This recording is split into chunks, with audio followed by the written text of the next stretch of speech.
ባለፈው መተው ለቅሶ ደርሰው ሄዱ። አሁንም መተው ለቅሶ ደርሰው ሄዱ።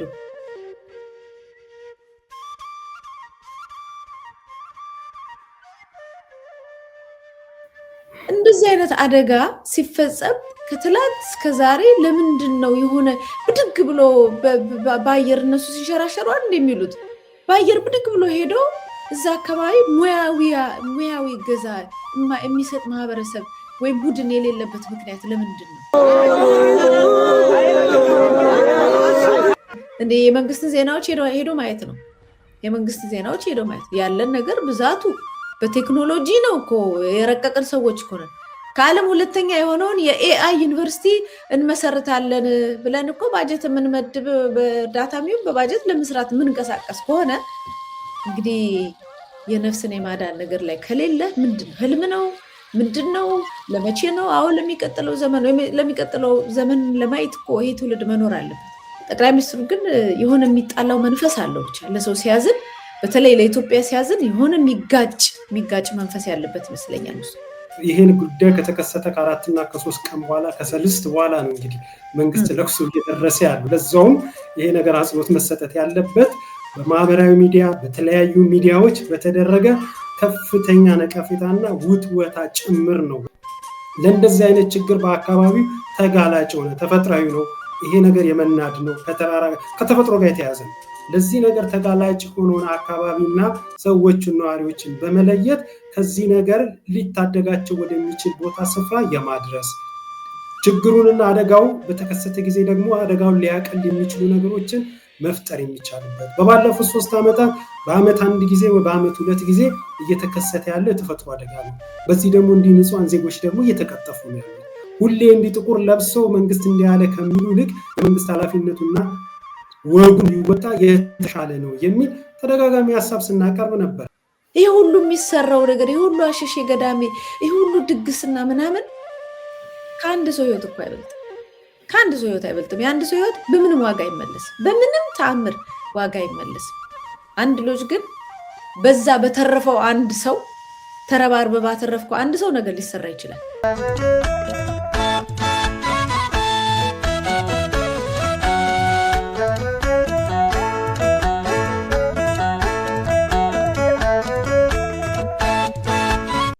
የነጋሪት ቲቪ ስለ ሀገር መሰናዶ ተመልካቾቻችን በዛሬው ዝግጅታችን ከጋዜጠኛ መታሰቢያ ቀጸላ ጋር በመሆን በሀገራችን ወቅታዊ ጉዳዮች ላይ ሀሳቦችና ትንታኔዎችን እንዲሁም መረጃዎችን የምናጋራ ነው የሚሆነው። እስከ መሰናዶ ፍጻሜ ድረስ አብራችሁ እንድትቆዩ የምጋብዛችሁ እኔ ይድነቃቸው ከበደ ነኝ።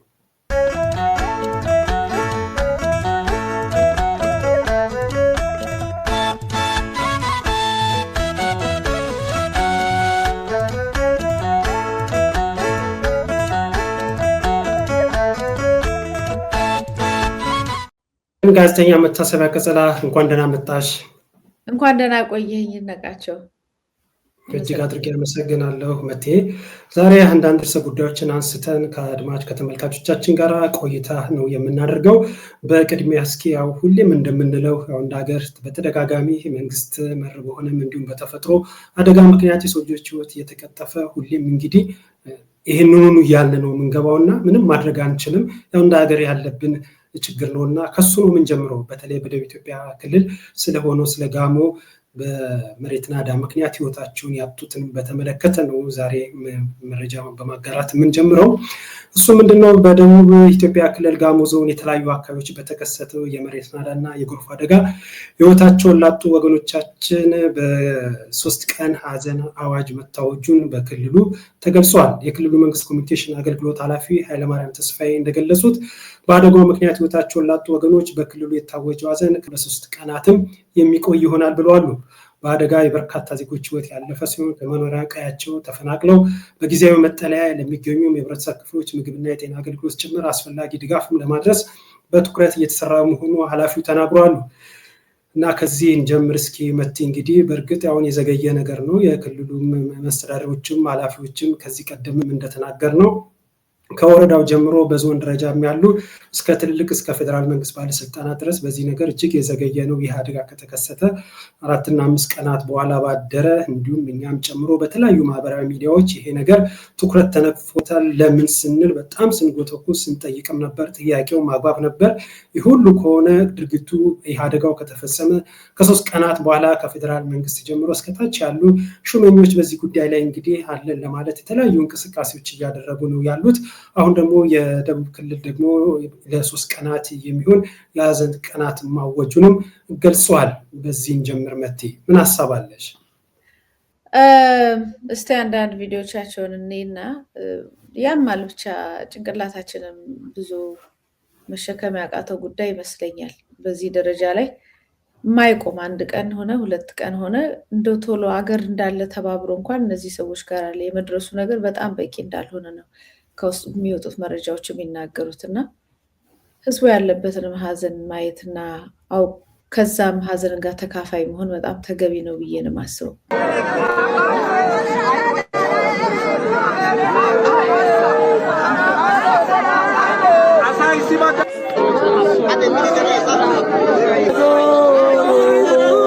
ማስበው የኛን ማህበረሰብ ህይወት ሳይ ከብዙ ነገር ነው ማስበው።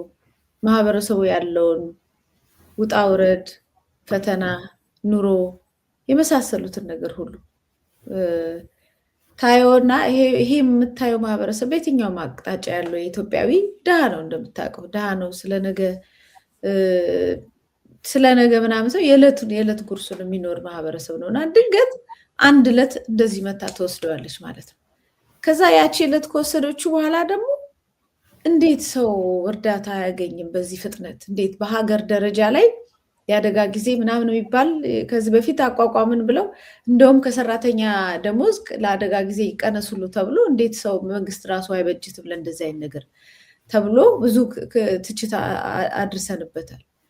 እንደዚህ አይነት አደጋ ሲፈጸም ከትላንት እስከ ዛሬ ለምንድን ነው የሆነ ብድግ ብሎ በአየር እነሱ ሲሸራሸሩ እንደሚሉት በአየር ብድግ ብሎ ሄዶ እዛ አካባቢ ሙያዊ ገዛ የሚሰጥ ማህበረሰብ ወይም ቡድን የሌለበት ምክንያት ለምንድን ነው? ባለፈውም ይህንኑ ነው ያልኩት ኤግዛክትሊ። ምክንያቱም ከ3 ዓመት በፊት ዛሬ 3 ዓመቱ የመጀመሪያው ዙር ትዝ ይልህ እንደሆነ የመጀመሪያው ዙር አደጋ ደረሰ፣ ድንገት መጣ። ስለዚህ እዛ ያለው ማህበረሰብ ምን እንደተከሰተ በደንብ አይረዳም፣ ስሜታዊ ነው። እዛ አካባቢ ያሉ ሰዎች ሞተዋል፣ እንድረስላቸው ብለው ግር ብሎ ከፍተኛ ቁጥር ያለው ሰው ገባ ወደዛ ቦታ ላይ ሳይወጣ ቀረ። እንዴት ነው ያንን ነገር ቦታ አጥረህ ሙያዊ ትምህርት እንኳን በየአመቱ ለአካባቢ ነዋሪ በነገር ላይ ክልሉ የዞኑ ምናምን ተብሏል። ይሄ ነገር ልክ ጎርፍ ከፍተኛ ጎርፍ ምናምን በመጣ ሰዓት ተጠንቀቁ ብሏል። ምንድን ነው ተጠንቀቁ ማለት? ሌላ ቤት የለው መሄጃ የለው። ይሄ ነገር ምን ሊወስድበት እንደሚችል በተወሰነ ደረጃ ባለፈው አይቷል። አሁን ቤቱ ይግባ። የኛ እኮ ማህበረሰብ በሊቢያ የሄዱት ልጆች እኮ ወይም በየመን የሄዱት 10 ከነበሩ 5ቱ ደርሰው ከሆነ ከደረሱት 5 ውስጥ እሆናለሁ ብሎ ነው ድጋሚ የሚወጣው። የችግር መጠን የምታየው በዛ ነው። በቃ ከሞቱት ሳይሆን ካለፉት 5ቱ እሆናለሁ ብለን ሁሌ በተስፋ የምትሄደው እንጂ ባለፈውን እኮ አይቶታል ማህበረሰቡ። ሌላ ኑሮ የለው፣ ሌላ መሄጃ የለው። መሆን ያለበት ማስጠንቀቂያ መስጠት ለህዝቡ ሳይሆን ዝም ብሎ ብያለሁ ለማለት ሳይሆን አካባቢውን ይሄ ነገር በደንብ ተጠንቷል። ከዚህ በፊት በአዲስ አበባ ዩኒቨርሲቲ መምህራን ተጠንቷል። የዛሬ 3 ዓመት ሲሆን በጣም ብዙ ሰዎች ባለሙያዎች መጥተው ተናግረዋል። የሚመጣውንም ችግር አጽንኦት ሰጥተው ተናግረዋል። ማንም ይሰማ የለም። ስለዚህ ምንድነው የምታደርገው? ይሄ ነገር የሚመጣ ከሆነ እርግጠኛ ከሆንክና የሚመጣ ከሆነ እርግጠኛም ባትሆን ማለት አካባቢውን ይሄ ይከሰትባቸዋል የምትላቸውን አካባቢ ቢያንስ ዝናብ መዝነብ ምናምን ያለበት ጊዜ ላይ አይተህ ወይዘሩን አይተህ ሁኔታውን የዝናብ ወቅት የሚሆን አይሆንም የሚዘንብ አካባቢ ከሆነ አይተህ የአካባቢ ማህበረሰብ ቢያንስ ማውጣት። ንብረት ይወድማል። ያው መቼም ንብረት ነው በሚል ነው ምናምኖች የሚወድሙ ብዙ ነገሮች አሉ። ቢያንስ ሰው አይወጣም። ለተወሰነ ጊዜ ማስቀመጫ የለም። የሆነ ቦታ ላይ ሰውን ሰብስቦ ያለውን ዋና ነገሮች ይዞ እንትኑን ብርድ ልብሱንና ፍራሹን እንኳን ብቻ ይዞ ለጊዜው ማውጣት አይቻል። ለምንድን ነው በየቀኑ ሰው የሚሞተው? እንዴ ደግሞ እኮ መግለጫ ተጠንቅቁ ብሎ ሰጥቷል የሚለው ነው ደግሞ እኔ የበለጠ ያመመ። ያ ማለት ይሄ እንደሚመጣ ያውቃል ማለት ነው። ባያውቅም ማወቅ ነበረበት። ኤኒዌይስ ካወቀ ቅድመ ጥንቃቄው ዝም ብሎ ይሄኔ በፔጁ ነው የተናገረው፣ ወይም ሄዶ ራሱ ሄዶ በሃሎ ሃሎ በቃ ውጡ፣ ይሄ ነገር አደጋ ነው፣ ወደምትሄዱበት ወደ ቤተሰብ ሄዱም እኮ አንድ ነገር ነው። ዘመቻ እኮ ይደረጋል እኮ እንደዚህ አይነት ነገር። እሱም ማስጠንቀቂያ ነገር ተሰጠ የሚባል ነገር በሚዲያ ሰማን። ይሄ ምስኪን ህዝብ ለራሱ ኑሮን ደፋ ቀና። እኔ በጣም ነው የሚያሳዝነኝ። ብቻ የኢትዮጵያ ህዝብ በጣም ነው የሚገርም። ጠዋት ተነስተው ይሄኔ ለዕለት ነገር ለማደሪያ ለውሎ ለልጆቻቸው የሚበሉበት የዕለት ጉርሱን በማሰብ አይምሮ የተወጠረ ነው ማህበረሰባችን። ድሃ ነው። ከሀብታሞችን አላልኩም፣ ድሃውን። ይሄ እንደዚህ አይነት አካባቢ ያለው። ስለዚህ ይሄንን ነገር ነው ማሰብ የሚችለው። ከዛ አልፎ አይ መሬት መንሸራተት ይመጣል እዛ ጋር ሊሄድ ምናምን ብሎ ለማሰብ ምንም ስፔስ የለውም። ይሄንን አስተባባሪ አደጋ ስጋት በለው የአደጋ መከላከል በለው የአካባቢ ወረዳ በለው የሚመለከተው አካል ወይም እውቀት አለን የሚሉ ከፍ ያለንን እዚህ ቦታ ላይ ለህዝቡን የተቀመጥነው የሚሉ ናቸው አስተባብረው። ለምን ድንኳን አይጥሉም? ብርድ መበረድ እኮ ይሻላል ገብቶ ካለመውጣት። አንድ እሱ ነው።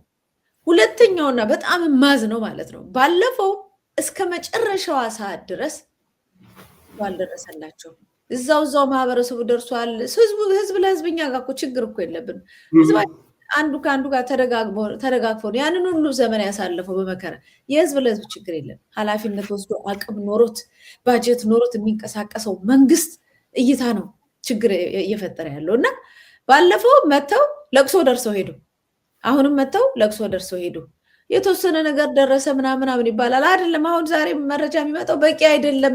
እስካሁን ድረስ የጠፉትን ሰዎች እንኳን የሚፈልግ ማን ነው? ባለሙያ ነው ወይስ እርስ በርስ ነው? እዛ መከራቸውን ሲያዩ አይተሃል? ባለሙያ ነው ያየኸው? ራሱ አንተም ንገረኝ። እዛ የገቡትን ሰዎች ለማውጣት ሲሯሯጡ የምታየው ማን ነው ብትለኝ፣ የአካባቢ ማህበረሰብ፣ በዚህ ነገር ላይ በቂ እውቀት የሌለው በስሜት ውስጥ ያለ ስለ ልጁን እዛ ጎትቶ ስለማውጣት ነው እንጂ ልጄን በዚህ መልኩ ጎትተው የበለጠ ይጎዳል ምናምን ምንም ነገር በዚህ ጉዳይ ላይ እውቀት የሌላቸው ሰዎች የነፍስ የማዳንን ስራ እንዲሰሩ በዛ ሁሉ ስሜት ውስጥ ሆነው በዛ ሁሉ ጭንቀት ውስጥ ሆነው በደመ ነፍስ እንዲሰሩ የተፈረደባቸው አሁንም ድረስ። ሁለተኛው ማዝነው በሱ ነው። ሶስተኛው ደግሞ አሁንም መጥቶ እንጀራና ምናምን መስጠት አይደለም ይሄ ሶሉሽን የሚያስፈልገው። ልቅምቅም አድርገህ ከዛ ቦታ ላይ ወስደህ የሆነ መጠለያ ማስቀመጥ ነው። አሁንም እዛው እየተኳካ ምን እያለ ጭቃ ውስጥ እየገባ ምናምን ቢያንስ እነዚህ ሰዎች 3 ቀን ሙሉ አስከሬን ሲፈልጉ የነበሩ ሰዎችን ገለል ማድረግ ተገቢ አይደለም። በቃ ገለል አድርገው ይቀመጡ፣ የሆነ ቦታ ላይ ይታጠቡ፣ ምግብ ይብሉ፣ እስቲ አርፍ ይበሉ። ሌላ ደግሞ ተረኛ ደግሞ ይግባ። ባለሙያ ቢሆን ጥሩ ነበረ። እውቀት ያለው ሰው የሚያስተባብር በደንብ እየለበሰ ለሚገባውን እቃ የያዘ ይህንን ነገር ነፍስ ለማዳን የሚያስችሉ ቁሳቁሶችን እነዚህ አይነት ነገሮችን የለም እንዳትልኝ። አሁን የለም ከሆነ እኛ እኮ የመንግስትን ዜናዎች ሄዶ ማየት ነው። የመንግስት ዜናዎች ሄዶ ማየት ያለን ነገር ብዛቱ በቴክኖሎጂ ነው እኮ የረቀቅን ሰዎች እኮ ነን። ከዓለም ሁለተኛ የሆነውን የኤአይ ዩኒቨርሲቲ እንመሰርታለን ብለን እኮ ባጀት የምንመድብ በዳታ ሚሆን በባጀት ለመስራት የምንቀሳቀስ ከሆነ እንግዲህ የነፍስን የማዳን ነገር ላይ ከሌለ ምንድን ነው? ህልም ነው? ምንድን ነው? ለመቼ ነው? አሁን ለሚቀጥለው ዘመን ወይም ለሚቀጥለው ዘመን ለማየት እኮ ይሄ ትውልድ መኖር አለበት። እነዚህ ያለፉት ሰዎች እኮ መኖር አላቸው። አንዳንድ ቤቶች እኮ ሙሉ ቤተሰብ እኮ ነው ያለቀው። ሙሉ ቤተሰብ በቃ አንድ ለታሪክም እንዳይቀር ለዘር እንዳይቀር ለወሬ ነጋሪ እንደሚባለው እንዳይቀር ሙሉ ቤተሰብ ነው ስምጥ ብሎ ይቀር። ይሄንን ደግሞ የባለፈውንም ማስታወስ ፈልጋለሁ። ከረጅም ኡኡታ ጩኸት በኋላ የተወሰነውን ማህበረሰብ አውጥቶ ሌላ ቦታ አደረጉት ተባለ። እርዳታም ተሰበሰበ። እዛ ቦታ ላይ ያሉት 2-3 ጊዜ ዜና ላይ አይቻቸዋለሁ። ያለንበት ሁኔታ ጥሩ አይደለም ብሎ ማለት ነው። መቼ ነው ለሰው ልጅ በተለይ ለኢትዮጵያዊ ዜጋ አሁን ጠቅላይ ሚኒስትሩ ሽርሽር ነው አይደለ? እንትን ላይ ሌሎች ሀገሮች ላይ የደወለ ምናምን አሁን ልክ ነው ፕሬዚዳንቱ ተናግረዋል። እነ ወይዘሮ አዳነች አቤቤ የአዲስ አበባ ከንቲባ አሁን ፖለቲከኞች እየተናገሩ ነው፣ እየወጡ በሶሻል ሚዲያም በቪዲዮ እያስቀረጹም እየተናገሩ ጥሩ ነው። እሱንም አተን ስለነበር እሱም ብርቅ ሆነብን ስለነበር እንደ ዜጋ እኔ እንጃ። ጠቅላይ ሚኒስትሩ ግን የሆነ የሚጣላው መንፈስ አለው ብቻ ለሰው ሲያዝን በተለይ ለኢትዮጵያ ሲያዝን የሆነ የሚጋጭ መንፈስ ያለበት ይመስለኛል። እሱ ቢሞት አይናገር ቢሞት በቃ ያሉትን የኢትዮጵያ ውስጥ ያሉትን ሀዘኖች ጠቅላላ እውቅና መስጠት አይፈልግም። እሱ የሚፎክረው የሆነ ነገር ሲገል ሲያጠፋ ምን ሲል እየወጣ ይፎክራል። ሀዘን የሚባል ነገር አይዟችሁ የሚባል ነገር ህዝብን ማረጋጋት የሚባል ነገር የለም። ፉከራ ብቻ ነው። ግን ወዲያው በሩጫ ስልክ ደውሎ ግን ሌላ ሀገር ላይ ማንም አልቀደመውም። አዎ የዲፕሎማሲያዊ ግንኙነት ምናምን እንዴ ዲፕሎማሲያዊ ግንኙነት እኮ ለሀገር የሚደረግ ነው። ሀገር ደግሞ ህዝብ ነው። ህዝብ ላይ እንደዚህ ረግጠው ተረማምደ ሄደ ዲፕሎማሲያዊ ምን የተወሰነ ህዝብ አንተ እሱ በመንግስት ብቻ የሚወዳቸውን የተወሰኑ ህዝብ ብቻ ነው ይዞ ሀገር የሚቀጥለው ወይስ ምንድን ነው? ያልገባኝ ነገር ነው። እሱ ወደኋላ እንመጣበታለን። አሁንም የኢትዮጵያ ውስጥ ያሉ የጤና ባለሙያዎች ራሳቸውም ችግር ውስጥ ናቸው እናውቃለን። ብዙ ዋጋ እየከፈሉ ነው። አየህ ዛሬ ጠንካራ የጤና ተቋም ቢኖረን፣ ጠንካራ የአምቡላንስ አገልግሎት ቢኖረን፣ በደንብ ባጀት የተበጀተለት እንደዚህ አይነት አገልግሎት ቢኖረን ሮጦ የሚገባው እሱ ነበር። መጀመሪያ የነፍስ አድን ነገሮች አገልግሎቶች የሚሰጡት በጤና ባለሙያዎች በሚመለከታቸው በዛ ስር ባሉ ተቋማት ነው። የለም የት አለ? ግማሹ ታስሮ፣ ግማሹ ተቸግሮ ስራ ቀይሯል፣ ግማሹ በእንትን ሁሉ ሳይቀር በበረሃ ሳይቀር ሁሉ ከሀገር እየወጣ ነው። ኮንሲኮንሱ ይሄ ነው። ስንጮህ የነበረው ነገር ይሄ ነው። ግን አሁንም ይሄም በቃ እኛ ይሄንማ እናውቃለን፣ ግን ምርጫችን ስለሆነ ነው ይሄን የምናደርገው አይነት ነው እያየን ያለ ነው። ምላሹ ይነቃቸው። ተደጋግሜ ለመናገር የምፈልገው አሁንም የኢትዮጵያ ህዝብ ያለው የኢትዮጵያ ህዝብ ነው። በቃ ህዝብ ነው ያለ፣ ሌላ ማንም የለም። ህዝብ ነው ያለ። መንግስት ይመጣል ይሄዳል፣ ባለጊዜ ይመጣል፣ የጠገበው ይሄዳል፣ ደግሞ የተራበው ይገባል፣ እርስ በርስ ይፏከታል፣ ምን ይላል። ለህዝብ ያለው ህዝብ ነው። በአካባቢው በሌላም ያለ ማህበረሰብ በሚችለው ተደራጅቶ አካውንት ምንም ገና እኮ እየተለመነላቸው ነው። ገና በአካውንቱም በምንም ያለው አደጋ ከባድ ስለሆነ እነሱን የማስጠጋት በተደራጀ መልኩ እንደ ግሩፕ ደግሞ ሄዶ ሙያዊ ምገዛ ምናምን ለማድረግ ደግሞ እንዳይከለከሉ እንጂ ማህበረሰብ እንደ ማህበረሰብ ሄዶ ማገዝ አለበት ብዬ ነው የማስበው። ልክ ነሽ። መልእክቱም እሱ ነው፣ ማጠንጠኛውም እሱ ነው። ያቀረብሽው ትችትም ብዙዎቻችን የምንጋራው ሀሳብ ጭምር ነው። እኔ በግሌ ደግሞ ይሄን ጉዳይ ብሎ ለሚከታተል ሁሉ ስሜትን የሚገልጽ ትክክለኛው ነገር ነው ያስቀመጥሽው። ሌላው አሁን ላይ እንግዲህ ያው ይሄን ጉዳይ ከተከሰተ ከ4 እና ከ3 ቀን በኋላ ከሰልስት በኋላ ነው እንግዲህ መንግስት ለቅሶ እየደረሰ ያለው። ለዛውም ይሄ ነገር አጽንኦት መሰጠት ያለበት በማህበራዊ ሚዲያ በተለያዩ ሚዲያዎች በተደረገ ከፍተኛ ነቀፌታና ውጥወታ ጭምር ነው። ወጥተው ሳይወዱ በግዳቸው ለይስሙላ ይህንን ወጥተው ከፕሬዝዳንቱ ጀምሮ አዳነችም ጀምሮ የፌዴሬሽን ምክር ቤት ሰብሳቢውን ሌሎችም ሹማምንቶች ሄደው በዚህ ጉዳይ ላይ መግለጫም እየሰጡም ያሉት ሀዘናቸውንም ገለጽን እያሉም ያሉት ቦታውም ላይም ሄደው ከሀዘንተኞች ጋርም እየተላቀሱ ያየንበትም ነገርም አለ። እንግዲህ ለቅሷቸው የእውነት ነው ውሸት ነው የሚለውን ምርመራ ውስጥን ባንገባ እንዲህ አይነቱን ነገር ግን ሲያደርጉ በተደጋጋሚ ነው እያየን ያለ ነው።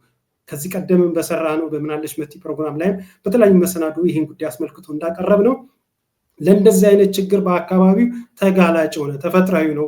ይሄ ነገር የመናድ ነው፣ ከተፈጥሮ ጋር የተያዘ ነው።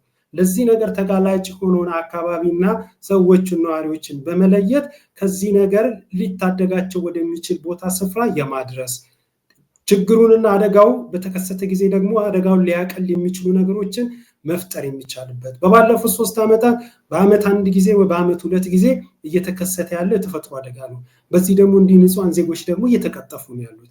ሁሌ እንዲህ ጥቁር ለብሰው መንግስት እንዲያለ ከሚሉ ይልቅ የመንግስት ኃላፊነቱና ወጉን ሊወጣ የተሻለ ነው የሚል ተደጋጋሚ ሐሳብ ስናቀርብ ነበር። ለፋውንቴንና በተለያየ ቦታ ለሚታዩ ለተሽፈረቀረቁ ነገሮች ላይ ጊዜን የበዛውን ነገር ከማድረግ ለእንደዚህ አይነቱም ነገር ጊዜ ሊሰጥ የሚገባል የሚል ሐሳብና ትችት ስናቀርብ ነበረ። እንግዲህ እንዳለመታደል ይሄን አላየንም። አሁንም ግን የዛሬ ዓመት በዚህ ጉዳይ ላይ እኛም ባናወራ ንጹሃንም በእንዲመልኩ ባይሞት ቤት ባይፈርስ ልጅና አባት ቤተሰብ እናት ባይላይ እንደዚህ እንደ ሀገር አዘን ላይ ባንወድቅ ምርጫችንም ፍላጎታችንም ጉትጎታችንም እሱ ነው። አሳዛኙ ነገር ግን ይሄ ነገር መፍትሄ ሳያገኝ ቀርቶ አይበለውና የዛሬ ዓመት ይሄን ነገር የምናወራ ከሆነ እንግዲህ እንደ መንግስትም ብቻም ሳይሆን እንደ ህዝብም የምንጠየቅበት ነገር ጭምር ነው የሚል እምነት አለኝ።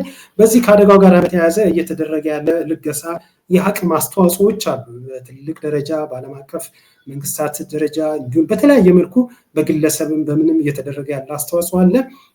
ይሄ ነገር ይበል የሚያሰኝ የሚያስቀጥልም የሚበረታታ ነው። ለፎቶና ለፖለቲካ ታይታ ሲሆን እውነተኛ የሆነ የሰብአዊ እርዳታ ለማድረግ የሚደረጉ ማናቸውም ጥረቶች የሚደገፉና የሚበረታቱ ናቸው። ከዚህ ጋር በተያያዘ አንድ መረጃ አለ። እሱን እስኪ መቴ ላጋራሽ እና በጉዳዩ ላይ ያለሽን ሀሳብ አንቺም ትገልጫለሽ። የዓለም ጤና ድርጅት ከዚህ ጋር በተገናኘ አንድ የተደረገ ድርጊት አለ። እሱን በተመለከተ ነው። የዓለም ጤና ድርጅት በጋሞ የመሬት መንሸራተት ለተጎዱ ወገኖች የድንገተኛ አደጋ ግብረሰናይ ቡድን በፍጥነት መንቀሳቀሱን ዳይሬክተሩ ዶክተር ቴድሮስ አድሃኖም መግለጻቸው በተለያየ መገናኛ ብዙሃን በሰፊው እየተገለጸ ነው ያለው። እሳቸውም በማህበራዊ ድረገጻቸው ይህንን ሀሳብ አጋርተዋል።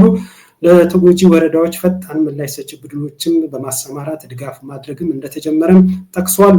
የአደጋ ጊዜ የሕክምና አቅርቦት፣ የኮሌራ ሕክምና ቁሳቁሶችን፣ የህፃናት መመገቢያ ኪቶችና የህዋ መከላከያ አቅርቦቶችን ጨምሮ ሌሎች አስፈላጊ ቁሳቁሶች ወደ ቦታው ለማድረስም ዝግጅት እያደረጉ እንደሆነ ቴድሮስ አድሃኖም ገልጸዋል። በዚህ ጉዳይ ላይ ያለሽ አስተያየት ምንድን ነው መቴ? ጥሩ ነው። ምናልባት አልፎ አልፎም ቢሆን እዚህ ቦታ ላይ መቀመጣቸው ለኢትዮጵያን መድረስ እንደሚችሉ ያየንበት ነው። በነገር ላይ በጣም ሁሉንም ቀድመው ነው ሀዘናቸውን የገለጹት። ሁሉንም ቀድመው ነው የገለጹት። የምችለውን አደርጋለሁ፣ እንደ የዓለም ምግብ ድርጅት የሚቻለውን ያደርጋል ተብሏል። አሁን ደግሞ ተልኳል ተብሏል። ግን ይሄንን ስለተባለ ብቻ ማየት አለብኝ። ያው ማየት ማመን ነው የሚባለው።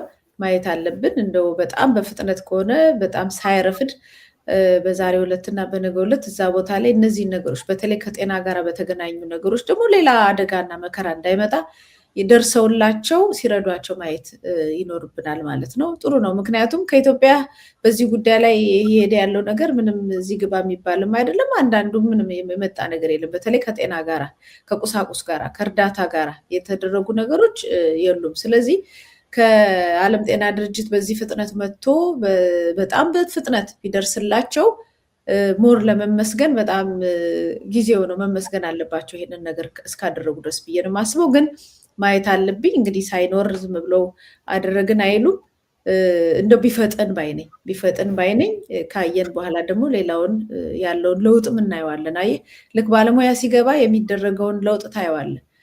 እስከዛ ድረስ ግን እኔ እኮ አሁን ይሄንን እነዚህን ፎቶዎች ስታያቸው ይኸው ሎካሉ ሰው ምናምን የሚንገላታው ለምን ሎካሉ ሰው ባይሆን የሆነ ዩኒፎርም ምናምን ታያለ። ገባ የገዛ ቤተሰቡን ምናምን ሊጎትት የአካባቢው ማህበረሰብ ሊያግዝ ምናምን ነው እየመጣ ያለው እና ያማል። በቃ በጣም ያማል። ሂደቱ ራሱ ያማል። ሁሉ ነገሩ ያማል። የሰውን ልጅ ያላከበረ እንቅስቃሴ ስታይ፣ ለሰው ልጅ የሚሰጠውን ዋጋ በሀገራችን ውስጥ ስታይ፣ እነዚህ ባለስልጣናት አንዲት ሎጅ ሆቴል ማረፊያ ማን እንደሚያርፍበት አላውቅም። ያንን ማረፊያ ለማየት ሲሉ እንዴት አዳዲስ ሱፍ እና ልብሶች ከውጭ ሀገር አስመጥተው ፕራይቬት ጀት በትናንሽ ጀቶች ቀይ ምንጣፍ ተነጥፎላቸው በጣም ብዙ ሴኪሪቲ ጋርድ፣ ያው የትም ቦታ መሄድ ስለማይችሉ በጣም ብዙ ጠባቂ አብሮ ተጭኖ ያ ሁሉ ድግስ ተደግሶ የሀገሩ ወጥቶ መጥቶ እንዲያጨበጭብ ደግሞ በግዴታ ታዞ ለዛ ማዕበል ተዘጋጅቶ የሁሉ ተደርገው ነው አይደለም የሄዱት። ይሄን እንግዲህ አንድ ሎጅ፣ መዝናኛ ሎጅ ወይም የሆነ ሆቴል ያው ሩቅ ቦታ ላይ ያለ ሄዶ ይሄ ማህበረሰብ ሄዶ ይዝናናበትም አይዝናናበትም አናውቅም። ላይዝናናበት ይችላል። መኖር አለብህ፣ አቅም ሊኖር ይገባል። እንደ ማህበረሰብ ሲስተሙ ማህበረሰቡን ካደህየው በኋላ መዝናኛ ቢሰራለት ምን ሊሆን እንደሚችል አላውቅም። ለዚህ ደግሞ ማስረጃ እኔ አይደለም ያልኩት። በኢትዮጵያ ውስጥ ያሉ ብዙዎቹ ሆቴሎች ወደ ሆስፒታልነት እየተቀየሩ ነው ተባለ። ለምን? የቱሪዝም እንቅስቃሴ ተዳክሟል። የሀገሩም ሰው ወጥቶ የሚያድርበትም አይደለም። ያ ማለት ውጭ ያለው ማህበረሰብ ሲመጣ ያው ወደ ቤቱ ወይ ምናምን እንመጣው፣ የሚሄደውም ቀንሷል። ዲያስፖራውም የመጣውም ወደ ቤቱ ነው የሚገባው ማለት ነው። ያ ማለት የሚዝናና በዚህ ደረጃ ከቀነሰ ሩቅ ቦታ ላይ ሄደ ትራንስፖርት በሌለበት መንገድ ላይ ማንም ሊያገት በሚችልበት ሁኔታ ጦርነት ባለበት ቦታ ሎጅ፣ መዝናኛ ሆቴሎችን እየከፈቱ ነገር ግን በጣም መሰረታዊ ነገር አንድ መንግስት ነኝ ብሎ ያንን ቦታ ከተረከበበት ጊዜ ጀምሮ ሊሰራው የሚገባውን ነገር ሲምፕል ነገር የሰው ህይወት የሚያድን እንቅስቃሴ ማድረግ፣ ቅድመ ዝግጅት ማድረግ፣ ትክክለኛ ድልድይ መስራት፣ መንገድ መስራት፣ መሬት ምናምን መንሸራተት አደጋ ያለባቸው ቦታዎች ላይ ለዛ ቅድመ ሁኔታ አስጠንቶ ያንን የሚያከላክል ስራ ወይም ማህበረሰቡን ከዛ አካባቢ ላይ የማንሳትና ሌላ ቦታ ላይ የማስፈር ስራ ብዙ ስራ ነው እኮ የሚሰራው። ደግሞ አዲስ አይደለም። አሁን እኮ በአንዳንድ ቦታዎች ላይ በደርግ ጊዜ በሰፈራ በምን ሄዱ ናቸው ምናምን የሚባል ብዙ ቦታ አለ አይደለም የሚነገር። ብሎ እኮ አይደለም አንድ መንግስት እንደ አንድ መንግስት በሚመጡ ተፈጥሯዊ አደጋዎች ላይ ሪያክት ያደርጋል ማለት ነው። ግዴታው ነው ይሄን ነገር የማስተካከል። ምን ነው እኛ ሀገር ሲሆን ታዲያ ምንድን ነው አሁን በዚህ ዘመን ላይ ሲሆን በዚህ በብልጽግና በሚባለው ጊዜ ላይ ሲሆን ምን ነው ህይወት እንደዚህ ረከሰ? ይሞተ የራሱ ጉዳይ ነው። እዚህ ጋር ጎርፍ በላው የራሱ ጉዳይ ነው። እዚህ ጋር ጦርነት በላው እንደውም ጨምርና በደንብ ምተው ነው እንዴ? ምንድን ነው የኢትዮጵያን ህዝብ ቁጥር የመቀነስ አላማም ከሆነ ለምን በዚህ በከፋ መንገድ ስለምን ይሆናል? ይህ ሁሉ የሚሰራው ነገር ይህ ሁሉ አሸሼ ገዳሜ ይህ ሁሉ ድግስና ምናምን ከአንድ ሰው ህይወት እኮ አይበልጥም። ከአንድ ሰው ህይወት አይበልጥም። የአንድ ሰው ህይወት በምንም ዋጋ አይመለስም። በምንም ተአምር ዋጋ አይመለስም። አንድ ልጅ ግን በዛ በተረፈው አንድ ሰው ተረባርበ ባተረፍከው አንድ ሰው ነገር ሊሰራ ይችላል። በአንድ ሰው ሊሰራ ይችላል። እና ይሄንን ሚዛን የማደፋት አንዳንድ ሰዎች ሲከራከሩኝ እኔ መቼም ለመከራከርም ይከብደኛል።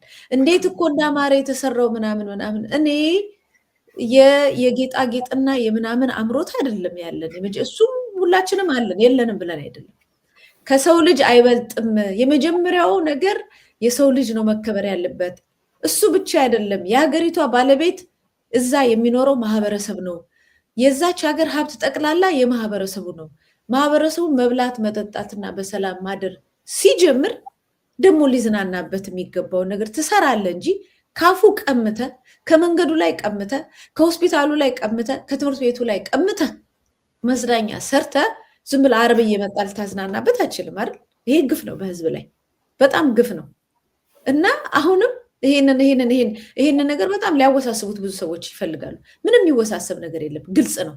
ይሄንን ደግሞ መንግስት የማያደርገው ለአደባባይ ራሱን ለመሸጥ ስለማይመቸው ነው። አሁን ለምሳሌ እዚህ አካባቢ ውስጥ ለውስጥ ድልድዮች ቢሰሩ ማህበረሰቡን ምናምን ህዝብ ይወድሃል፣ መንግስት አረጋግቶናል ብሎ ያመሰግነዋል። ምርጫ የለም እንጂ በትክክለኛ ምርጫ ቢኖርም ይመርጠዋል። እሱ ግን የፈለገው ህዝብ ቢመርጥም አይመርጥም የራሱ ጉዳይ፣ በጉልበት እገዛለሁ ብዙ ሰራዊት አለኝ፣ ነገር ግን ለህዝብ እንዲጠላኝም ቢጠላኝም የራሱ ጉዳይ፣ ቢሞትም የራሱ ጉዳይ፣ ነገር ግን ለአደባባይ የሚታይልኝ ህንፃና ፎቅና ፋውንቴን እሰራለሁ ብሎ መረጠ። በቃ መንግስት መረጠ። እኛ እንዴት እሺ እንላለን? እንዴት እኛ ከህፃናት ላይ በተቀማ ገንዘብ ለምንድን ነው መዝናኛን የምንመርጠው? ሄደን ልንዝናናበት ስናየው ለአይናችን ረሃብ ምናምን እርቦናል። እሱ ከህዝባችን ሞትና ለቅሶ ማረፍ አይደለም የኛ የመጀመሪያ ነገር እንደ ዜጋ። ሌሎቻችን ከህዝባችንና ከህፃናት በየጎዳናው ከሚለምኑት፣ በሊቢያ ከሚሞቱት፣ በየመን ከሚሞቱት፣ በጦርነት ከሚያልቁት፣ በእንደዚህ አይነት አደጋ ሞቶ አልቀው ደራሽ አለሁ የሚላቸው ሰው ከማጣት ከነዚህ አይነት ሀዘን አይደለም እኛ መጀመሪያ ማረፍ የምንፈልገው? እዛ ሎጅ ውስጥ አርፈን ከመዝናናት ይልቅ ይሄኛው ይመስለኛል መጀመሪያ የሚያሳርፈን። እኛ የመረጥነው ይሄንን ነው ብዬ ነው የማስበው። መጀመሪያ ከህዝባችን ሰቀቀንና መከራ ማረፍ ነው የእኛም ፍላጎት ማለት ነው። ከዛ በኋላ ነው እንግዲህ መዝናኛትም ያምርና እኔ በጣም ከባድ ነው። በዚህም ደግሞ ተጠያቂነት የለበትም የመንግስት። አንድ ቀን ይጠየቃል አውቃለሁ፣ ግን እዛ ውስጥ ያሉት ሰዎች አሁንም ሽርሽር ላይ ናቸው። ህዝቡ ግን የሆነበት ያለውን ነገር ዝም ብሎ በየዋህነት ይሄ እኮ ከእግዚአብሔርና መጣብን ብሎ እንዲያልፍ አያስፈልግም። የሚከፍለው ታክስ፣ ገንዘብ፣ ግብር አንዴ ለኮሪደር ልማት፣ አንዴ ለሰራዊት፣ አንዴ ለምን ተብሎ ካፉ ላይ የሚወሰደው ገንዘብ ጠቅላላ የራሱ ገንዘብ ነው። ይሄን ገንዘብ ደግሞ ራሱን መልሶ እንዲያኖረውና ህይወትን እንዲያቀልለት ሊሰራለት የሚገባ ነገር ነው። መብቱን ነው የሚጠይቀው። መብቱ ነው። መንገድ መብቱ ነው። ሕክምና መብቱ ነው። ትምህርት ቤት መብቱ ነው። ሁሉ ነገር መብቱ ነው። ካልፈለገ ደግሞ ይሄን መንግስት የመቀየር መብትም አለው። ለዚህ ደግሞ መደራጀት አለበት። እየተራበ እያለቀሰ ዝም ብሎ ባሪያ መሆን የለበትም ባይኔ። ልክ ነሽ። ብዙ ነገር ገልጸሽዋል። ምንም የምጨምረው ነገር የለም። አብዛኛውን ነገር በትክክልና በልኩ ነው የገለጽሽው። አድማጭ ተመልካቾቻችንም እንግዲህ ካነሳነው ሀሳብ ትንታኔ የራሳቸውን ነገር ይወስዱና የእነሱም ድምዳሜ ሀሳብ እንደሚሰጡበት ተስፋ አድርጋለሁ። መሀል ላይ ካነሳሻቸው ሀሳብ መካከል በተለይ በደርግ ጊዜ በነበረው ሰፈራ ብለሽ ያነሳሽው ሀሳብ እንዲህ አይነት ችግሮች ሲከሰቱ ነው እንግዲህ ደርግ የራሱ ደካማም ጠንካራ ጎንም ያለው የሚነሳበት መንግስት ነው። እንደ መንግስት ግን ሀገረ መንግስቱን ይዞ ለማጽናት የሄደባቸው ርቀቶች እና አንዳንድ ነገሮች አሉ። በተፈጥሮ አደጋ በተፈጥሮ ሁኔታ ለኑሮ አመቺ ያልሆነ አካባቢ ሲኖር ከዛ አካባቢ አንስቶ ወደ ሌላ አካባቢ እንዲሰፉና በዛ ኑሯቸውንም ህይወታቸውንም እንዲቀልሱ ሆኖ በአማራ በትግራይ አካባቢ ባሉ በአንዳንድ ተፈጥሮ የነፈገቻቸው ቦታዎች አሉ፣ ለኑሮ የማይመቹ ቦታዎች። በዚህ ምክንያት ወደ ደቡብ ወደ ኦሮሚያ ወደ ተለያዩ አካባቢ እንዳሁኑ ያው ደቡብ ኦሮሚያ ምን የሚባል የለም ክፍለ ሀገር ነው እንደ ሀገር አንድ ሀገር ነው የሚኖረው እንዳሁኑ አተኬትነ መጤነ ኦሮሞነ አማራነ እንዲህ የሚል ነገር የለም ሁሉም ያገሩ ባለቤት ነበር በሄደበት ቦታ ሄዶ ህይወቱን ይቀልስም ያኖርም ነበር በዚህ አጋጣሚ እንደዛ የሄዱትና እንደ ሀገር ሁሉም ተሳስቦ ከሚኖርበት ቦታ ላይ ያኔ በዚህ ምክንያት ሄዱ ናቸው መጣችሁብን እናንተ ሞፈር ዘለን ሞፈር ቀንበር እንደዚህ የተለያየ ስያሜና መጠሪያ እየተሰጠ የጅምላ ፍጅትና ሌሎች አሰቃቂ ድርጊቶች አሁን ላይ እያየ ነው ያለነው በተለይ ኢህአዴግ መንግስት የተከለብን የህወሓት መራሹ አገዛዝ ስርዓት የተከለብን የዘር ፖለቲካ ይዞብን የመጣጣጣ ጭምር ነው አሁንም ቢሆን አለው የሚለው መንግስት ብዙ ብለናል አንደኛ እንዲህ አይነት የጉዳት አካባቢ ተጋላጮች በመለየት ዜጎች ለዚህ የከፋ ጉዳት እንዳይደርሱ የማድረግ ኃላፊነት መወጣት ነበረበት ይሄ አልታደልንም ቅድም ስንለው አንቺ ብለሽዋል ጥሩ የሆነ ከእንደዚህ አይነት ነገር ጋር የሚያጋጭ ሆነ ቃሉን ረስቻለሁ ቅድም ሲል መንፈስ የሆነ ነገር አለው ብለሻል ለዚህም አንዱ ማሳያ የሚሆነው ሀገር እንግዲህ በጦርነት እየታመሰ ነው ጦርነትን ይፈልጋል ይወዳል ጦርነት ከሌለ ሀገርም ይመራ አይመስልም አብይ አህመድ እግሩን ከረገጠ ጀምሮ ከመጋቢት ላይ መጣ ከመስከረም ጀምሮ 2011 ጀምሮ መጋቢት 10 ነው የመጣው ሰኔ ላይ ቦምብ ተወረወረ አስወረወረ በሚል ተጀመረ ከዛ የቡራዮ ምናምን አካባቢ ፍጅት እናያለን ያለ የሰሜኑ የትግራይ የኦሮሚያው የአማራ እስካሁን ያለው ጦርነት አለ ጦርነት በጣም ወዳጅ ነው ጦርነት በጣም አፍቃሪ ነው እንግዲህ ሀገር እንደዚህ ሁኔታ ነው በተፈጥሮ ሰው ሰራሽ በሆነ ምክንያት ሀገር እንደዚህ አዘላይነት አለችው ሄደ ደግሞ አሁን አብይ አህመድ ይሁሉ ነገር እርግፍ አድርጎ ጥሎት የሄደበት ቦታ አለ ወደ ዱባይ አምርቷል ከዚህ ጋር በተያያዘ አንድ መረጃ አለ እሱን ላጋራሽና በሱ ጉዳይ ላይ እስኪ ሐሳባችንን ለተመልካቾች ለአድማጮቻችን እናጋራ መቴ አሜሪካና እስራኤል ኢራን ላይ ጥቃት ከጀመሩ ወዲህ ቀውስ ውስጥ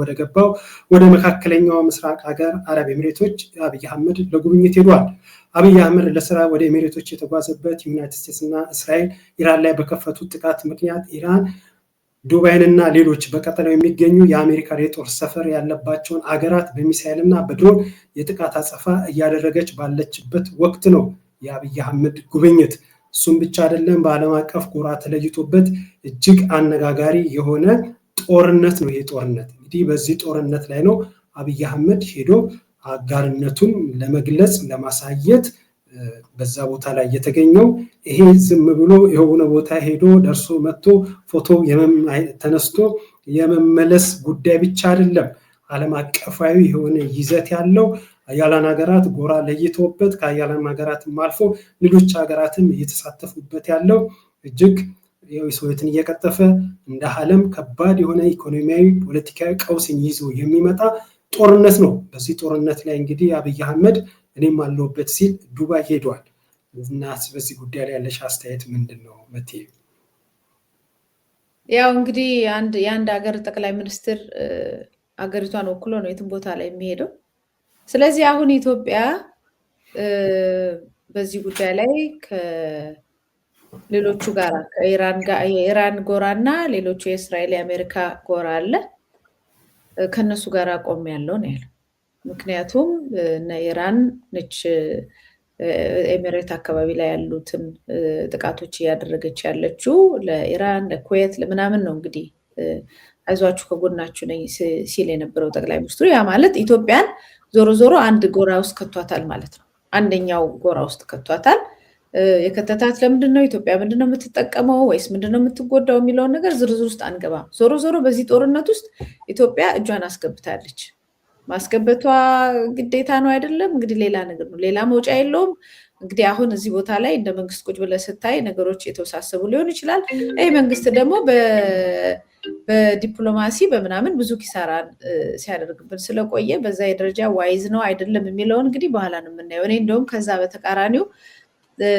አንዱን ሳይድ ብቻ ይዞ በዚህ ደረጃ መንቀሳቀሱ ለኢትዮጵያ ጉዳትም ሊያመጣባት ይችላል የሚል ስጋት አለኝ ከዛ ውጪ በጣም እንዲራገብም በጣም የተፈለገበት ነገር አለ እኔ አሁን ኢትዮጵያ ግን ለኤሚሬት ተሽጣለች እንዴ ምንድነው ያላቸው ግንኙነት የሚያሰኝ ነው እንደው ሳይነግረን ሸጧት እንዳይሆን የሚል ሐሳብ አለኝና ይሄንን ቪዲዮ ሳይው አንዳንዴ በጣም ይገርመኛል አሁን እነሱ ለበጎ ብለው ይሄን ተቃቀፉን እጅ ለእጅ መያያዙ ምናምን ይለጣጥፉታልና እኔ ግን በጣም ነው የሆነ የሚዘገንን ነገር አለውና ይኸውልህ የእጃቸው መያያዝ የሆነ እኛ የማናውቀው የተስማሙበት ነገር በኢትዮጵያ ላይ ያለ ይመስለኛል። እዚህ ላይ ኑ ኑ ኑ እያለ ነው ደግሞ ና እንጂ እጄን ያዘኝ እንጂ ና እያለ ነው ሊነግር የፈለገው አለ። ኦፍኮርስ የእነሱን አንድነት እንደዚህ ይዞ ፎቶ ይነሳል እና አሜሪካን እነ እስራኤል ያዩለታል። እኔ ነኝ እዚህ ቦታ ላይ ያለሁትን ነገር እንግዲህ አሁን ደግሞ የቀይ ባህር ጉዳይ ይነሳል። ለዛ እነሱን ይዤ ነው እንግዲህ መንቀሳቀሰው። አሜሪካም ከኔ ጋር እንድትቆም እፈልጋለሁ፣ እስራኤልም ከጎኔ ትቁም እንጂ እኔ ያው የምትሉትን ሁሉ እዛ አካባቢ ምስራቅ አፍሪካ ላይ ከቀይ ባህር ጋር በተገናኘ ነገር የምትሉትን ሁሉ አላደርግ እችላለሁ የሚል ነገር ይኖረዋል ፖለቲካው ላይ ብዬ ገምታለሁ። ምክንያቱም አሁን የቀይ ባህር ፖለቲካ ደግሞ በደንብ እየተጀመረ ነው። ከነሱም ጋር በተገናኘ እንግዲህ ኢራን መንገዶቹን መዘጋጋቷን ስትጀምር ሌላኛው የቀይ ባህር ጉዳይ አስፈላጊ ስለሆነ ለዛ እኔ ያለሁላችሁ አካባቢ ይመስለኛል እና ከዛ ውጪ እንደዚህ ፈረንጆቹን አረቦቹን በሚያከብርበት ልክ በሚወድበት ልክ ለነሱ እንዲህ በሚሽቆጠቆጥለት ልክ ለሀገራችን ማህበረሰብ ቢሽቆጠቆጥና ቢያከብር ኖሮ ሄዶ መሽቆጥቆጥ ሳይጠበቅበት ኢትዮጵያ ትልቅ ስለምትሆን ራሱ አቅም ይኖራታል ኔጎሽየት ለማድረግ ከሌሎች ሀገር ጋር ለመደራደር ለምናምን። ህዝብን ስትይዝ ህዝብ እኮ ጉልበት ነው እኮ አይቶታል። ራሱ እኮ በኖሞር ሙቭመንት በምናምን ላይ ህዝብ እንዴት ጉልበት ሊሆን እንደሚችል አይቶታል። ከብዙ ነገር ከብዙ ጫናዎች ላይ ህዝብ አንድ ላይ ቆሞ በነበረበት ሰዓት ላይ የነበራትን የኢትዮጵያን አቅም አይቶታል። ከዛ አሁን ህዝቡን ረፍርፎ ጥሎ በኋላ እሱ በጎን ሄዷል። እንግዲህና የምሰጋው የኢትዮጵያና የነ ኤምሬት ጉዳይ መጨረሻው ምንድን ነው? ኤምሬት ነች ኢትዮጵያን የምታስተዳድራት ወይስ እንዴት ነው ነገሩ? ከላያችን ላይ ተሽጣለች ሀገሪቷ ወይም ስንት ፖርሽን ነው የተሰጣት? እንደምታየው ኢትዮጵያ ውስጥ ሙስሊምም ክርስቲያንም አለ። የኢትዮጵያዊ ሙስሊም እንደሌላው ዓለም ሙስሊም አይደለም። በእኛ ሀገር ላይ ተዋዶ አንድ ላይ ነው የሚኖር ነው። አንዱ ከአንዱ ጋር ዝም ብሎ የበላይ ልሁን ምናምን ጽንፈኛ አይጠፋም። በሁሉም ዘርፍ ጽንፈኛ ሁልጊዜ አክራሪ አይጠፋም። ነገር ግን ከዛ ውጭ ማጆሪቲው ግን የኛ ማህበረሰብ አማኙ የተለየ ነው፣ ከሌላው ዓለም የተለየ ነው። በቃ በጣም በሰለጠነ ነገር የሚያምን ከድሮ እስከዛሬ ድረስ ታሪኩን ጠብቆ አንድነቱን ጠብቆ የሚኖር ነው። ከዛ ውጭ ግን አሁን እንደምታየው የጾም ሂደቶች አሉ። በየጊዜው አፍጥር ነው። ሌላ ባለፈው የአሜሪካ ኮንግረስ ሰዎች ምናምን በጣም ትላልቅ ፕሮቴስታንቶች እያገዙት በነበረ ሰዓት ሲመጡ አገሪቷ ጠቅላላ ፕሮቴስታንት ነች ብሎ እንትን አለ። በመንግስት ደረጃ ትላልቅ ዝግጅቶች በመስቀል አደባባይ በምናምን ሾው ምኑ ሁሉ ወጣ። ልክ እነሱ ጋራ ፕሮግራሙን ደግሞ ጨርሶ ወደ አረቦቹ ጋራ ሙሉ በሙሉ ሲገባ ደግሞ አገሪቷ አረብ ነች አለ። እያንዳንዱ እንቅስቃሴ በትላልቅ ቢሮዎች ሳይቀር የሚታየው የአፍጥር ፕሮግራም ለኢትዮጵያ ሙስሊም አይደለም። ለምን ሁሉ ጊዜ አያረጉትም? አፈጠርን ሁሉ ሲሉ እኮ የሲሪያን እንትን ሰብስበን አፈጠርን ምናምን ነበር የሚሉት። አሁን ግዴታ እንትን ሲሉ በብዛት የሚደረገው ነገር ግን በብዛት ለትክክለኛው ለኢትዮጵያ ሙስሊም ሳይሆን እዛ ከኢትዮጵያ ጀርባ ላለችው ለሚያሸሯት አረብ ሀገራት ነው። የሁሉ ሾው ጠቅላላ ሾው አለ። ወዴት ልሆን ምናምን አገሪቷ ጠቅላላ አፍጥር ላይ ነች፣ ጾም ላይ ነች፣ የሙስሊም ጾም ላይ ብቻ ናት የሚለውን ሁሉ አጀንዳ ለመስጠት ደፋ ቀና የሚለው ለአረቦቹ ነው። እንግዲህ አሳልፎ ሰጥቷቸው ከሆነ አላውቅም። ምን ያህል እንደሚተማመንባቸው ያው እንደምታይ ነው። ኢትዮጵያን ሁሉ ረግጦ ነው እንግዲህ ብዙ ሚሊዮን ህዝብ ክርስቲያን ምናምንን ረግጦ ነው ይህንን የሚያደርገው። ሙስሊሙንም ረግጦ ነው ይህንን የሚያደርገው። ምክንያቱም አብዛኛው ሙስሊም ከተወሰነ ከዚህ ጉዳይ ላይ የሚጠቀም የሆነ አክራሪነት ወይም የመንግስት ደጋፊ ካልሆነ በስተቀር ወይም ሌላ አጀንዳ ከሌለው በስተቀር ይሄ ነገር ለሁላችንም ችግር እንደሆነ አንድን ሀገር ሉዓላዊነት አሳልፈ ለአረብ መስጠት ሌላ ችግር ሊያመጣ እንደሚችል በኢትዮጵያ ላይ ራሱ አረቦቹ ደግሞ አሁን ከማን ጋር እንደቆሙ ከነ አሜሪካ ጋርና ከእስራኤል ጋር የቆሙበትን አጀንዳና ምክንያትም ያውቁታል። የሃይማኖት ጉዳይ አይደለም አይደል? ለሃይማኖት ጉዳይ ለሙስሊሞቹ አሜሪካ ሩቅ ነች። በአፍጋኒስታን ላይ፣ በኢራቅ ላይ፣ በተለያዩ በሲሪያ ላይ በሁሉ ነገር የተደረጉትን ወንጀሎች ሁሉ ያውቃሉ። ግን ከአሜሪካ ጋር ነው የሚቆሙት። የኢኮኖሚ ግድብ ገንዘብ ላይ ብቻ ያተኮረ ገንዘብን ብቻ ተከትለ ስትሄድ ደግሞ ነገ ኢትዮጵያች ታሪካዊ ሀገር፣ ብዙ መርህ የነበራት ሀገር፣ ብዙ የሃይማኖት ትስስር ያላትን ሀገር እንደዚህ አድርጎ በረቃቅሶ ምንም ነገር እንደሌላት አሳልፎ መሸጥ በጣም በታሪክ የሚያስጠይቅ ይመስለኛል። ግን ጠቅላይ ሚኒስትሩ እየሄድበት ያለው መንገድ እኔ እንጃ በጣም አስጊ ነው ባይ ነኝ። ሌላው መውጫችንም እንዲሆን በዚህ ርዕሰ ጉዳይ ላይ እንደዚህ በድፍረት ሄዶ አጋርነትን መግለጽ የጎራ መለየትና መሰለፍን ይዞ ቢመጣና በዚህ ምክንያትስ እንደ ሀገር የሚፈጠርብን ምክንያቱም ይሄ ግልጽ ድጋፍ ማሳየት ነው። እንግዲህ በአንድ ጎራ ሄዶ በዚህን ወቅት እንደውም በጠቅላይ ሚኒስትሩ ጽሕፈት ቤት ገጽ ላይ በተለይ የእሳቸውን ሀሳብ ደጋፊ የሆኑ ትልቅ ገጾች እና ሚዲያዎች በግልጽ የዱባይ ህዝብና መንግስት ለደረሰበት ሁሉ በእንዲህ ምክንያት ሌሎችም አረጎችን የተጠቀሙበትም ሁኔታ አለ፣ ሀሳብ የተገለጸበት ሁኔታ አለ። እሱ ሊቀመንበርም ፕሬዚዳንትም እኮ የኢራን ኤምባሲ ሄደው ታላቁ መሪ የሞቱበት ጊዜ እኮ ለቅሶ ደርሰዋል፣ ሀዘናቸውን ገልጸዋል። ስለዚህ የተከፈለ በሁሉም አቅጣጫ ላይ በሃይማኖትም ግንኙነት በባህልም በታሪክም በብዙ ግንኙነት ብዙ ሀሳብ ያለው ማህበረሰብ ነው ያለው ማለት ነው። እሱን ደምስሰ ነው እንግዲህ ሁሉንም ጠቅለለ ለአንድ ቦታ እየሰጠ ያለው የመንግስት ይህንኑ እንድናይ ነው። በዚህ ምክንያት ደግሞ ሀገር ውስጥ ያለ በሱ ምክንያት መንግስት መር የሆኑ ጦርነቶች አለ። እንግዲህ በቀጠናውም በተለይ በኤርትራ በተለያየ አካባቢ ደግሞ እያኮበከበም ያለ ጦርነት አለ። እሱ አልበቃም ብሎ ደግሞ ዓለም አቀፍ ጦርነት ውስጥ ዘው ብለን እንድንገባ እየተደረገ ያለም ጥረት ይመስላል። እንዲህ አይነት ነገር አጋርነትም ሆነ ማናቸው ነገር በሚገለጽበት ወቅት እንደው ዝም ብሎ እንደተራ ነገር እንዳሰኘውን ተነስተን ሄዶ ልክ ከሶማሌላንድ ጋር ወደብ አስገኘን ብሎ እንኳን ደስ አላችሁ ብሎ ሲፈራረም አረ ይሄ ነገር በቁጥና በአግባቡ ሊታሰብበት ይገባል ብለን አስተያየት ስንሰጥ እናንተ የግብፅ ተላላኪ ምናምን እያሉ ሀሳብ ሲሰጡ ነበር። ፊርማው ሳይደርቅ በሆነ ወራቶች በኋላ ደግሞ ቱርክ ተኪዶ አንካራ ላይ ፊርማው ተቀዶ ያን ነገር ያልነው ቀርቷልና ተብሎ ደግሞ ከሶማሌ ጋር ሲጨባበጥ ያየነው ነገር አለ። ልክ እንደዚህ ቀደደ ቀረ የምንለው አይነት ነገር ብቻ ሳይሆን በዚህ ጦርነት ውስጥ መሳተፍ እና በዓለም አቀፍ ደረጃ ላይ የራሱን የሆነ ነገር ይዞ ከመምጣቱ አንፃር ጥንቃቄ የተሞላበት የውጭ ግንኙነትን ተግባራዊ ማድረግ ሲገባ እንደምንም ብቻ እንዳሻው ዝም ብሎ ብዙ ነገር ይወራል፣ ብዙ ነገር ይነገራል። ከዱባይ ጋር ስላለው ነገር እሱን አንስተን እዚህ ጋር ማስቀመጥ መነጋገሩ አግባብ ላይሆን ይችላል። ግን እንዲህ አይነት ጎራ በለየ ጦርነት ላይ ከጎናችሁ ነኝ ነው፣ ሌላ ነገር አይደለም። ከዛ ተቃራኒ የሆነው ሀገር ደግሞ ከኢራን ጎን የተሰለፉት ደግሞ በኢትዮጵያ ላይ እንዲስ ጎራ ከለየሽ ብለው የኢኮኖሚም የዲፕሎማሲም ቀባዎችም ሆነ ወደ ሌሎች ነገሮች ላይ የሚገባ ቢሆን እንደ በፊት ወታደር ማሰለፍ አይደለ እያየን ነው ያለ ነው። እጅግ ተምዘግዛጊ ከዛ የሚደርስ የቴክኖሎጂ ጦርነት ነው እየተደረገ ያለው። በዚህ ጦርነት ውስጥ አለውበት ብሎ ዘው ብሎ መግባት ጥንቃቄ የሚያሻው ነገር ነው። ግን አብይ አህመድ ጦርነት ከመውደዱ የተነሳ ሄዶ እንግዲህ በግልጽ በዚህ መልኩ ታይተዋል። እንግዲህ ዞብን የሚመጣውም ነገር ማጠቃለያ ያለው ነገር የምናየው ነው የሚሆነው። ምናልባት በዚህ ጉዳይ ላይ ማጠቃለያ ሀሳብ ካለሽ እሱን እንስማ፣ ወይምስ ወደ ሌሎች መረጃዎቻችን እንሂድ። ጦርነቱ በዛም በዚህም እኮ እኛ ጋር መድረሱ አይቀርም። አሁን ኢራን የምትዘጋው መንገድ እኮ በአብዛኛው ወይም የዘጋቸው የተባለው በተወሰነም ደረጃ አብዛኛው ሰብሳሃራን አፍሪካ የሚባሉትን ሀገራት እርዳታ የሚተላለፍበት ነው። የኛ ሁሉ መድኃኒት፣ ምግቡ፣ ማዳበሪያው ብዙ ነገር የሚተላለፍበት ነው እና በዚህ ደረጃ ወጥተህ በአደባባይ ያው አንዱን ስትመርጥ ነገ እንደ ህዝብና እንደ ሀገር የምንከፍለውንም ነገር መታሰብ አለበት። እኔ አሁን ኢትዮጵያ ስትራቴጂክ የሆነ ትክክለኛ የሆነ ሊጠቅማት የሚችለውን ወዳጅነት ማድረግ አለባት ከማንኛውም ሀገር ጋር፣ ከማንም ምዕራቡም ይሁን አረቡም ይሁን ምስራቁም ይሁን ከሁሉም ጋር እንደየሁኔታው በጥበብ በተሞላበት እንቅስቃሴ ማድረግ አለባት። እኛም በዓለም ላይ ዜጎቻችን ተበትነው ሰርተው የሚኖሩበት ሀገር ነው። በዚህ ላይ ሀገሪቷም የኛም ሀገር ከሌላው ሀገር ጋር እንደ አንድ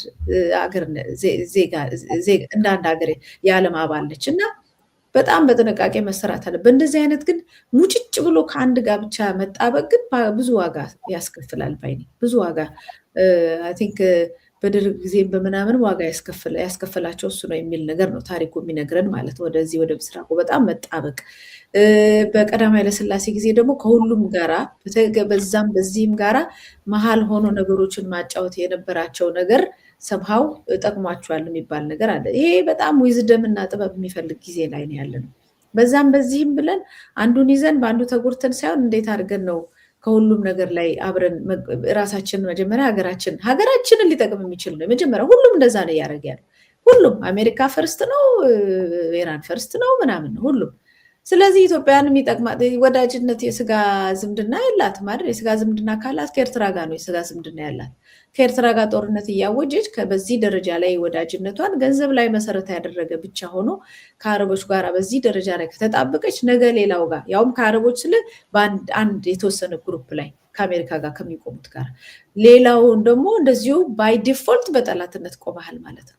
እና ነገ ብዙ ነገር ጥያቄ ነው የሚያነሳብን። ብዙ ነገር ብዙ ጉዳቶች ይዞ ይመጣል እና በምን መልኩ እንደሆነ አናውቅም። ዋናው ነገር አንዳንድ ጊዜ የልጅ ነገር ነው የኛ ሀገር ፖለቲካ ይባላል። አንተም ገልጸዋል።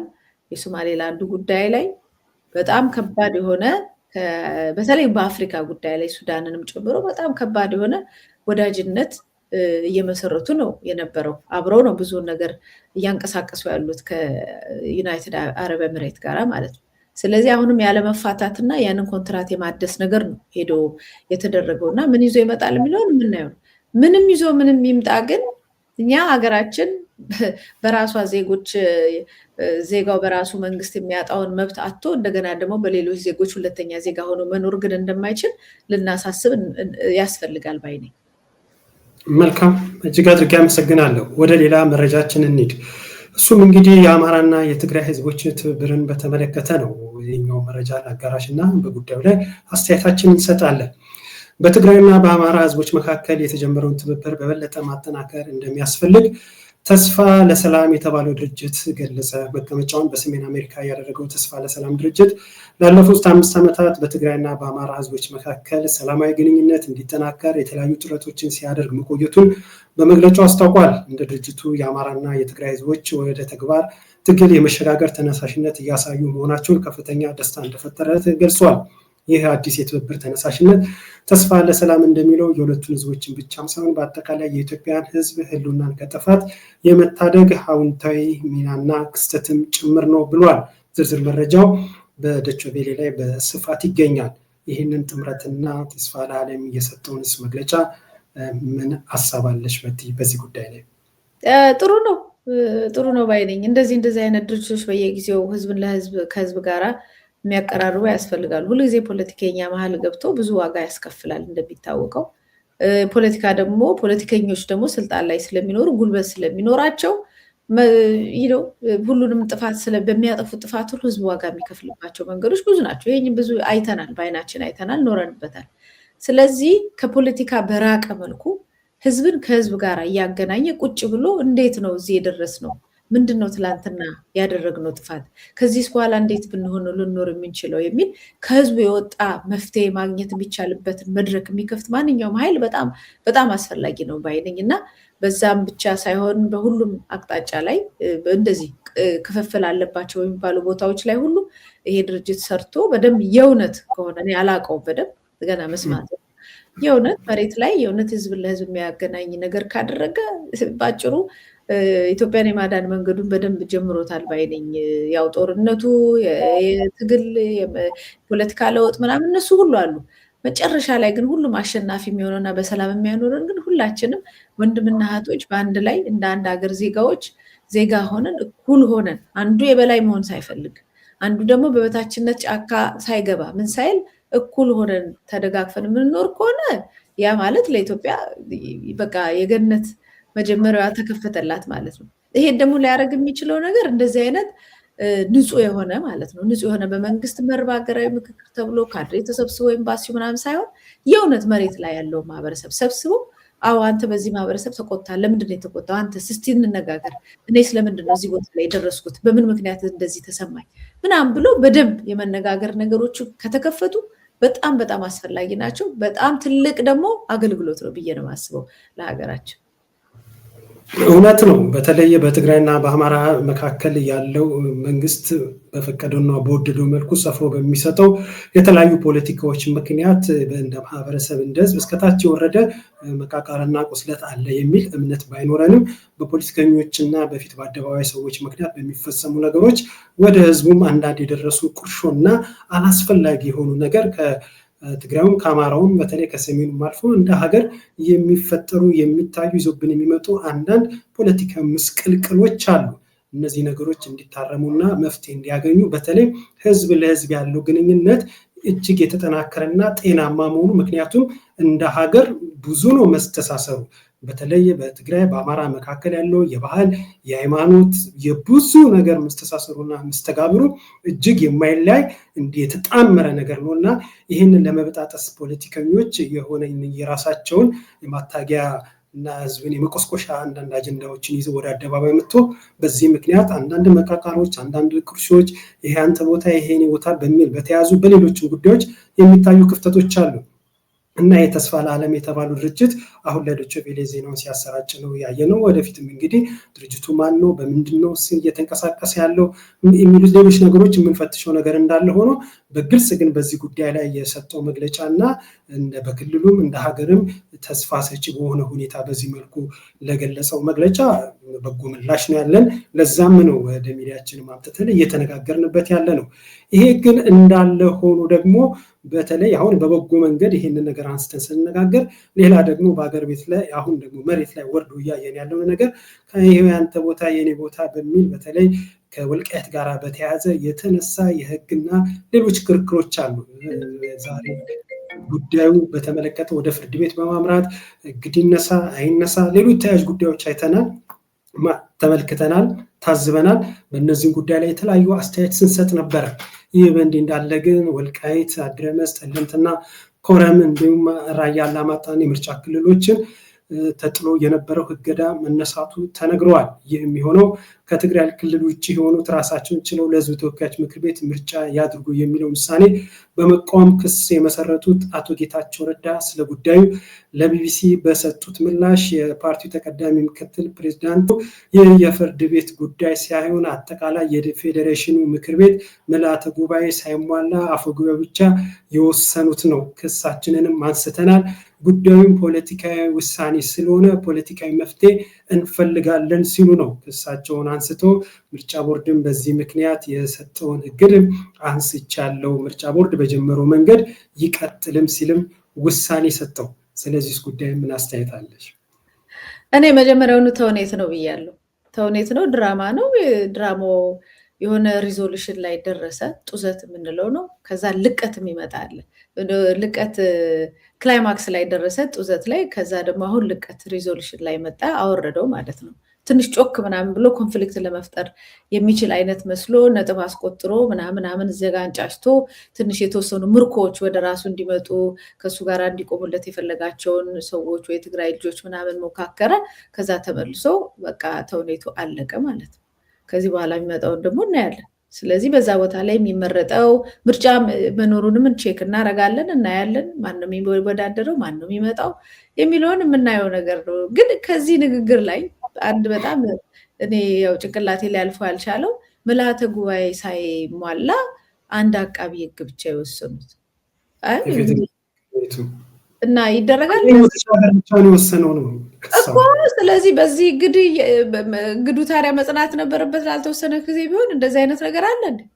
ማንም ህግ እንዴት እንደሚርመጠመጥ እኮ ነው ሀገሪቷ ውስጥ። ያው እናውቃለን ብዙ ሰዎች የሚደርስባቸውን ከህግ አንጻር። ኢትዮጵያ ውስጥ መቼም ህግ አለ ለማለት ይከብዳል።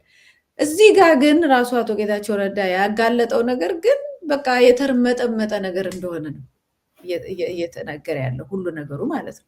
እና አሁን ልክ አይደለም አካሄዱ፣ ህግ አሰጣጡ ምናምኑ ራሱ የተጨማለቀ ስለሆነ እኔ ግን ከዛ የተሻልኩ ስለሆንኩኝ ይሄን ነገር ትቼዋለሁ። በዚህ ልክ ባልሆነ የህግ ሲስተም አልሄድም ምናምን ብዬ ነው የመጣሁት አይነት እኮ ነው። ከዛ ደግሞ ክርክር ውስጥ እንገባለን ምናምን ያሉትም በቃ እዛው ሻይ እየጠጡ ወይም ችርስ እያሉ ምናምን እንገባለን። የአብንና የወልቃይት ጊዜያዊ አስተዳደር ገብተን እንካሰሳለን። መንግስትን የከሰሰው ስለዚህ እኛ በመንግስት ቦታ ላይ ገብተን እንከራከራለን ምናምን የሚሉት ነገር ሁሉ አሁን አለቀና ያው ተውኔቱ በዚህ ጉዳይ ላይ ተፈጸመ ማለት ነው። ግን ወደ መጀመሪያው ጋር ስንሄድ አየህ የትግራይና የአማራ የሚባለው እንቅስቃሴ ንግግር ምናምን ትላንትና ቲፒኤልኤፍ ጀመረው። ከዛ በፊትም እንግዲህ ማን ጀምሮ አላውቅም። ቲፒኤልኤፍ ጀምሮ ይሄ የትግራይ ነው ብሎ ጦርነት አነሳ። ህዝቡን አፈናቀለ። እዛ ቦታ ላይ የራሱን ሰዎች እንትን አለ። የራሱን ባለሀብቶች ሰሊጥ ነጋዴ አድርጎ አስቀመጠ። ጥቅም በደንብ ያገኝበት ጀመረ። ሌላው የተሰደደ ወልቃይቴው ምናምኑ አማራው የተፈናቀለ ወጣ። ከዛ ጦርነት ትግል ጀመረ ማለት ነው። ከዛ አሁን አሸንፊያለሁ ብሎ ቦታውን ያዘ። ቦታውን ሲይዝ ደግሞ ይሄኛው ፖለቲከኛ ገባበት። ማን? አብይ አህመድ ደግሞ ገባና ይህን ነገር እንዴት ነው ዛሬ ደግሞ የሚጫወተው ብሎ ገባበት። እስካሁንም ድረስ ከላይ ያሉት ፖለቲከኞች ናቸው እየተጫወቱት ያሉት ጨዋታውን ማለት ነው። ስለዚህ ህዝብ ለህዝብ ግን ከተነጋገረ፣ ቅድም እንዳልነው ከተነጋገረ መፍትሄ ይፈልግለታል ብዬ ነው የማስበው። ሲጀመር አንደኛ ታሪካዊ እና በደንብ በመረጃ የሚደገፍ የአስተዳደር ሂደት ድሮ የነበረ አለ፣ እሱን ማየት ይቻላል። ሁለተኛውና በጣም ኢምፖርታንቱ ደግሞ ትላንትም እንደ ዛሬም ኢትዮጵያ ስትተዳደርበት የነበረው ነገር ሀገር የጋራ ነው። ሀገር የጋራ ሌላው ነገር አሁን እዚያውን ከአንድ ከተማ ተነስተ ሌላ ከተማ ላይ ሄደ መኖር እንደምትችለው ሁሉ አፍርተ አንተ እዚህ ክልል አይደለም ተመለስ ውጣ ምናምን የሚባል ነገር ሙሉ በሙሉ ወያኔ ይዞት የመጣው ነገር ከወያኔ ጋር መቀበር አለበት ባይ ነኝ። ለነገሩ ወያኔ አይቀበርም፣ ብልጽግናም ያው የወያኔ አካል ስለሆነ በዛ ነው የሚተዳደር። የኢትዮጵያ ትንሳኤ የሚቀበረው ደግሞ እሱ ሲቀር ነው። ህዝብ ከህዝብ ጋራ በቦርደር እና ይሄ የኔ ነው ይሄ ነው ወሎ የኔ ነው ራያ የኔ ነው የሚለውን የእርስ በርስ መፋተግ መሬቷን ሳንወርሳት እኮ ነው። ለምን መሰለ? በመሬቱ ተጋድለን መሬቷ ላይ ከመቀበር ውጭ መሬቷ ላይ የመኖር እድላችን በጣም ጠባብ ነው የሚሆን። ለአሁን አሸንፈ ትንሽ ጊዜ ልትኖር ትችላለህ። ሌላ ትውልድ ደግሞ ሲመጣ ይጥልሃል። ሰው መቀበሪያ ነው የሚሆነው። መኖሪያ ምድሪቷን ለምን አናረግም? ምድሪቷን መኖሪያ የምናረጋት ደግሞ የሁላችንም የጋራ ስንሆን፣ የትም ቦታ ላይ ሀገሪቷ ትልቅ ነች። የትም ቦታ ላይ ከፖለቲከኞች ገሸሽ ብሎ ያለፈ ሀሳብ መምጣትና ይሄን ነገር ቢያመጣ ይሄ ነገር አሁን ችግሩ ሊፈታ እንደሚችል እኮ እናውቀዋለን። በደንብ ሊፈታ እንደሚችል እናውቀዋለን፣ ግን ሊፈታ አይፈለግም። ስለዚህ ወደ ቀደመ ነገር ነው የሚመለሰው። አሁን የሀገራችን ጉዳይ ከቦርደር ከቋንቋ ከብሔር በዘለለ መልኩ ወደ እኩልነትና ህዝብ ወደ ህዝብ የጋራ አንድነት ሲመጣ ጉዳዩ ይፈጸማል። ይህን ደግሞ እንዳይፈጸም የሚያደርጉት በዋናነት በጣም ሸፍጠኞቹ ፖለቲከኞች ናቸው። ስለዚህ ፖለቲከኞቹ በላይ የሆነ ማህበረሰብ መነሳት አለበት ባይ ነኝ። መልካም።